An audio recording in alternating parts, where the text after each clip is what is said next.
Når Markus går ned, der arbejder Lenne hoftebensmusklen koncentrisk. Den bevæger ligesom benet ud af. Den firhovedede knæstrækker, den arbejder ekscentrisk, og den strækker sig så han kommer ned i positionen. Flyttemusklen holder balancen, og det samme gør skinnebensmusklen. Hasemusklen den styrer ligesom stødet og sørger for, at du ikke ryger for langt ned. Sædemusklen den strækker sig, og den hjælper så med at holde balancen. Når Markus han går op, der spænder han lidt i fodledet for at komme opad. Så arbejder en firhovedet knæstrækker koncentrisk, den strækker sig ud. Den tohovedede lægmuskel, den strækker sig også ud.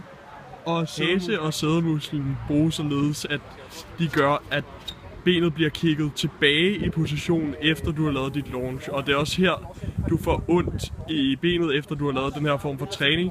Fordi at den muskulaturen her omkring ikke er lige så stærk som knæstrækken, selvom det faktisk er den, du bruger mest under launches.